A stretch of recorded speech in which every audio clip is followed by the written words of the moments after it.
What I would like you to try and do, if you possibly can, is spend 5 minutes in your morning before you grab your phone, before you make your coffee, or whatever else it is you do first thing in the morning. But I want you to try something different. Whether you are new to meditation or whether have been doing it for many, many years and you're revisiting, it is really important to understand the basics and to stick with the basics. So what I would strongly advise you to do is tomorrow morning is to just take 5 minutes of your day before you do anything else. As soon as you get out of bed, it doesn't matter whether you can sit on the floor in a crossed leg position or whether you're sitting in a chair, but make sure you're sitting upright. And I just want you to rest. So I find what's quite useful as a device is to feel the breath coming into the body and the breath relaxing, and just do that 2 or 3 times and then forget about the breath and just watch, and you'll notice the way mind is constantly trying to grab a storyline or grab an idea, or, oh, I need to do this, or I haven't done that, or I need to go such and such. And you just watch this extraordinary theatre, which is what your mind is, this extraordinary theatre. You don't have to do anything with it. You don't have to cleanse your mind. You don't have to let go. You don't have to watch the breathing. You don't have to self-improve. You are merely, or not merely, you are simply allowing an opportunity for you to stop. I've said it many times, and many other people have said it too. We live crazy, chaotic, modern lives. There is always a to-do list, and it doesn't matter how hard we run or how much we try and do, how much we try and achieve, that list never stops. And meditation is allowing you the opportunity to see really, really clearly, firstly, how your mind operates, the way it's constantly obsessing about the next thing, or it's constantly obsessing about what it did before in the past. To be able to observe that is such a gift, and a gift that we so often don't allow ourselves. So that's the first thing with meditation, is it allows you time to just watch this theatre of mind. And secondly, to notice an extraordinary thing about the mind, about the thing that we think is us, the constant running commentary about myself and the running commentary about other people, the running commentary about what I need to get, what I need in my life, what I don't have and what I lack and I need to improve on, etc., etc., etc. This mind never stops. I often use the analogy when I meditate of, I notice that the mind, the constant running commentary, is like a babbling brook. You don't need to stop the river.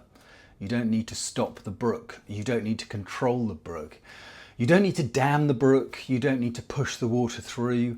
You just sit on the riverbank and watch this thing flow. That is the key to meditation, is that you begin to see the mind is constantly recreating games. It's recreating this constant pulse that gives you a sense of continuity, gives you a sense of a story.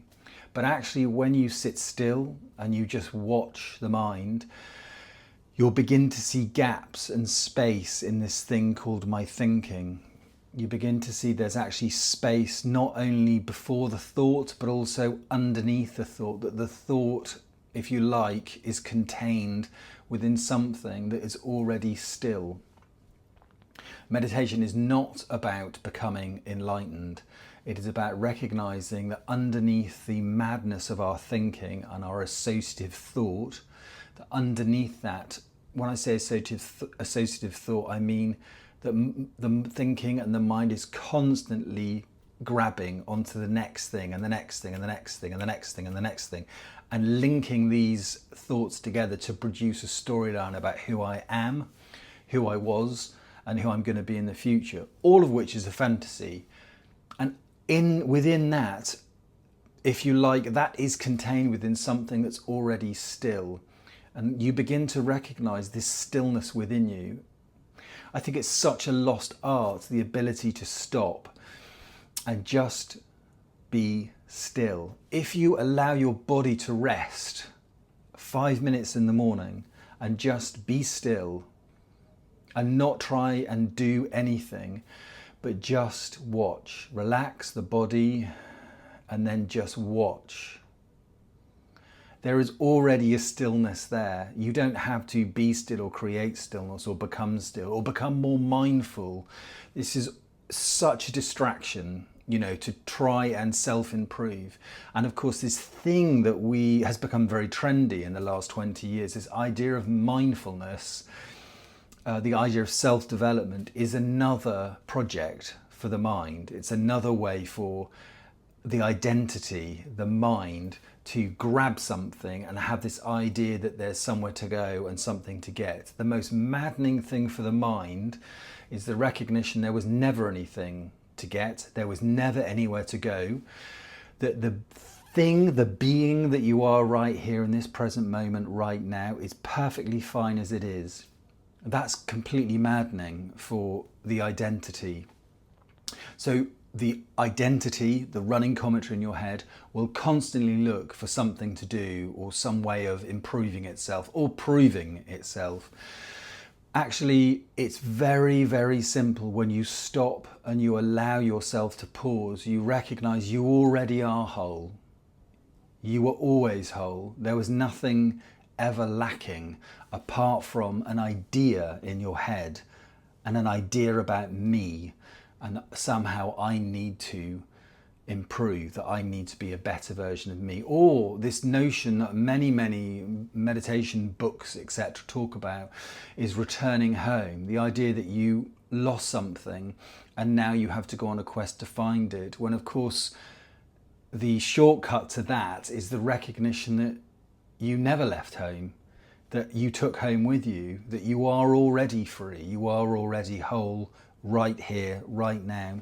And even if the thinking within this moment it feels destructive or feels negative, that's still arising within something that's already still and whole. It's the recognition later, maybe for many people in their practice, they recognize that the negative thought about myself is just arising out of something that is already still.